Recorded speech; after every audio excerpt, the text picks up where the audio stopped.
Assalamualaikum warahmatullahi wabarakatuh. Perkenalkan, nama saya Farah Nur Fakriyah dari kelas 7B PBSI UIN Syarif Hidayatullah Jakarta. Video ini dibuat untuk memenuhi tugas mata kuliah filologi. Yang terhormat Bapak Muhammad Nida Fadlan MHum selaku dosen pengampu mata kuliah filologi. Pada kesempatan kali ini saya akan mereview pidato dari Profesor Dr. Tuti Pujiastuti pada saat pengukuhan Guru Besar Filologi Universitas Indonesia. Selamat menyaksikan. Dalam pidatonya, Profesor Dr. Tuti Pujiastuti menerangkan bahwa setiap naskah lama atau manuskrip itu harus dilestarikan agar tetap terjaga keasliannya dan agar naskah-naskah tersebut tidak hilang ataupun tercecer.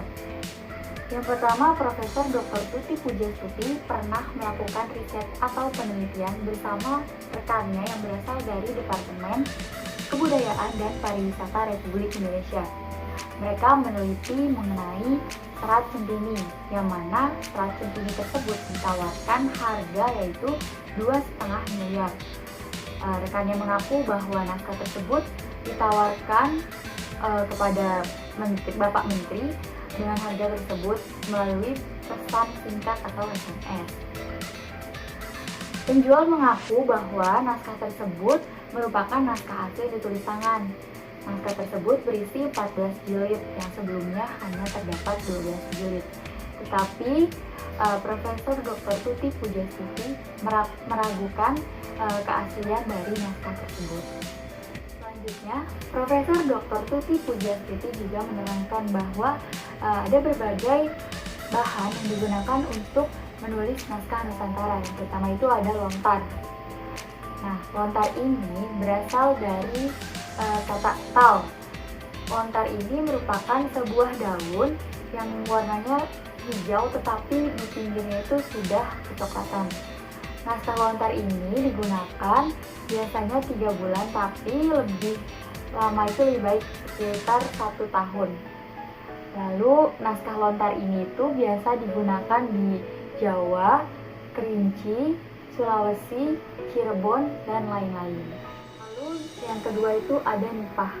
Nipah ini berupa daun atau janur, yaitu daun kelapa yang ditulis menggunakan pena atau tinta. Selanjutnya, nipah ini biasa ditemukan di daerah Jawa Barat. Lalu yang ketiga yaitu bahan deluang atau yang lebih dikenal dengan kertas Jawa. Jadi deluang ini memakan waktu pembuatannya yaitu 2 minggu. Yang mana produksi deluang ini lebih dikenal di daerah Ponorogo, Purworejo, dan Garut. Tetapi hingga saat ini hanya daerah Garut saja yang masih aktif memproduksi deluang atau kertas Jawa. Lalu selain dari lontar, nipah, dan deluang juga terdapat kulit kayu pohon halim yang biasa dijadikan bahan dari penulisan naskah, yang mana pembuatannya itu sekitar 1 bulan. Lalu dalam suku Batak biasanya disebut pustaha, sedangkan di Lampung itu disebut buku lipat. Dan bahan yang terakhir ini merupakan kertas Eropa. Kertas Eropa itu terdapat watermark atau penanda sebagai penanda kertas tersebut. Selanjutnya, Profesor Dr. Tuti Pujiastuti juga menerangkan bahwa melalui kesaksian tertulis kita dapat mengetahui, mempelajari cara berpikir, perasaan, dan kebudayaan bangsa yang bersangkutan. Kesaksian tertulis jenis tersebut yang disebut sebagai naskah lama. Jadi, semisal kita mempelajari naskah Indonesia, berarti kita juga mengetahui atau mempelajari cara berpikir, perasaan, dan kebudayaan yang sedang terjadi pada saat naskah tersebut ditulis. Nah, dalam dunia sastra, ilmu pengetahuan langsung berkaitan dengan naskah-naskah lama. Terdapat 3 ilmu yang mempelajari, yaitu yang pertama ada filologi, kodikologi, dan paleografi. Filologi sendiri itu berasal dari bahasa Yunani yang berarti yaitu filologia, yang berarti senang akan kata-kata. Nah, senang akan kata-kata di sini itu kata-kata sebuah tulisan karya yang bernilai tinggi, seperti karya sastra. Yang kedua itu ada kodikologi atau dalam bahasa Latin disebut codex yang berarti teras batang pohon. Seiring berjalannya waktu, dalam berbagai bahasa dipakai untuk menunjukkan naskah lama, seperti bahan naskah, jilitan, dan iluminasinya. Jadi, jika filologi itu mempelajari tentang naskah yang disampaikan, sedangkan kodikologi itu mempelajari tentang media atau bahan-bahan naskah yang digunakan untuk menulis naskah tersebut. Nah, lebih lanjut ada paleografi. Paleografi tersebut mempelajari mengenai tulisan kuna seperti aksara, bahasa gitu, seperti itu. Selanjutnya, Profesor Dr. Tuti Pujastuti juga menerangkan mengenai buku katalog Nusantara. Jadi beliau itu membuat beberapa buku katalog Nusantara. Jadi menurutnya melalui buku katalog Nusantara yang merupakan pintu masuk ke dalam hutan pernaskahan Nusantara, seorang peneliti akan mengetahui apa dan bagaimana naskah yang menjadi objek dari penelitiannya. Nah, ini merupakan perkembangan buku katalog Nusantara. Jadi, menurut perkembangan buku katalog Nusantara yang disampaikan oleh Profesor Dr. Tuti Pujastuti, yaitu pada abad ke-19, buku katalog Nusantara itu terbatas, jadi hanya terdapat judul, nomor, dan halaman. Begitupun pada paruh abad pertama, abad ke-20. Lalu selanjutnya pada paruh abad kedua. Paruh kedua abad ke-20 itu mulai lengkap dan rinci, seperti ada baris dari naskah, terus bahasa yang digunakan, aksara, atau ukuran, baik ukuran kertas maupun ukuran tulisan dan jenis-jenis kertas, serta bentuk atau petikan, iluminasi, serta referensi. Sehingga pada paruh kedua abad ke-20 itu naskah sudah mulai bisa lebih terlihat dan lebih mudah diteliti. Nah, selanjutnya koleksi buku katalog Nusantara. Koleksi buku katalog Nusantara ini biasanya ditemukan di perpustakaan, museum, ataupun perorangan. Jadi di perpustakaan itu seperti misalnya di Perpustakaan Nasional Republik Indonesia yang terletak di Gambir itu terdapat sebuah satu lantai itu merupakan banyak naskah-naskah lama atau manuskrip. Itu terdapat di lantai 9 Gedung Perpustakaan Nasional. Selanjutnya itu ada di museum. Nah, biasanya di perpustakaan dan museum ini, kita hanya meminta saja naskah apa yang kita perlukan dan langsung diberikan oleh petugas. Beda halnya dengan perorangan atau itu berupa harta pustaka. Harta pustaka tersebut biasanya ada yang diperjualbelikan atau peninggalan dari orang yang telah lampau atau nenek moyang, seperti itu. Nah, dari harta pustaka ini harus dilestarikan agar tetap terjaga keasliannya. Jadi jangan sampai koleksi Nusantara yang berupa naskah ini jadi terbakar atau terbawa banjir, sehingga perlu diteliti. Lalu selanjutnya ini ada perekaman dari manuskrip atau naskah. Yang pertama itu ada mikrofilm.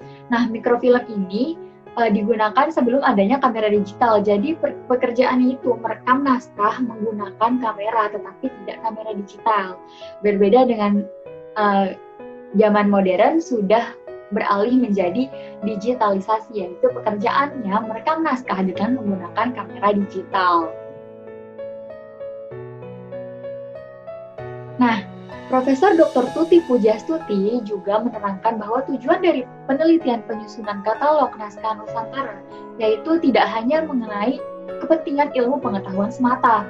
Nah, dia itu lebih dalam tujuannya, yaitu menyelamatkan dan pelestarian informasi budaya. Jadi, beliau itu melakukan riset-riset serta penelitian-penelitian untuk menyelamatkan naskah dan melestarikan informasi budaya yang terdapat di negara Indonesia. Nah, berikut hasil-hasil buku katalog Nusantara yang digarap oleh Profesor Dr. Tuti Pujastuti. Yang pertama itu ada katalog naskah Fakultas Sastra Universitas Indonesia itu pada tahun 1997. Lalu pada tahun 2001 itu ada katalog naskah Buton koleksi Abdul Mulku Zahari. Dan pada tahun 2004 terdapat katalog naskah Palembang. Nah, saat beliau berpidato di pengukuhan guru besar Filologi Universitas Indonesia, beliau sedang mempersiapkan katalog naskah Kalimantan dan katalog naskah Ambon yang dimiliki oleh penerangan. Profesor Dr. Tuti Pujiastuti juga menjelaskan mengenai tipologi naskah Nusantara, yang mana tipologi naskah Nusantara ini menggunakan dua tulisan. Yang pertama ada tulisan Palava dari India, dan yang kedua ada tulisan Arab. Sekarang tulisan Palava ini dibagi menjadi dua lagi. Yang pertama ada Hana Caraka yang biasa digunakan di Jawa ataupun Bali. Nah, Hana Caraka ini biasa disebut di Jawa Barat itu sebagai kacarakan. Lalu di Madura itu disebut sebagai carakan atau carakan Jaba atau carakan Jaban. Nah, yang kedua dari tulisan Palava itu ada Kaganga. Kaganga ini digunakan di Batak, Rejang, Sunda Lama, bahkan di daerah Bugis atau Makassar. Yang pertama itu Kaganga disebut Hat Lampung atau Surat Lampung di Kota Lampung. Di Kota Bengkulu disebut sebagai Ulu. Lalu di Batak disebut sebagai Surat Batak atau Pustaha. Nah, yang keempat itu di Makassar disebut sebagai Lontara. Dan yang terakhir di Kerinci disebut sebagai Rencong dan ataupun Incung Kerinci. Tadi tulisan Palava dan dari India.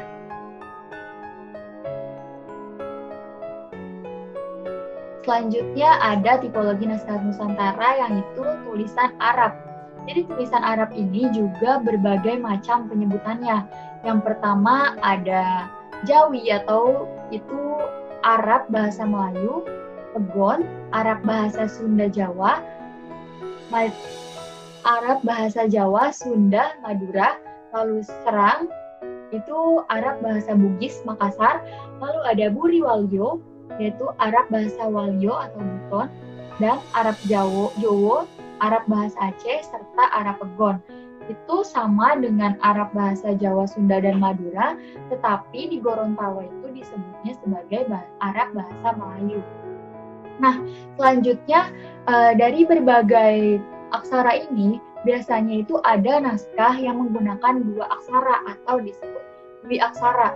Jadi misalnya Buri Walyo itu dikombinasikan dengan Pegon, atau Arab Jawa dikombinasikan dengan Serang, seperti itu.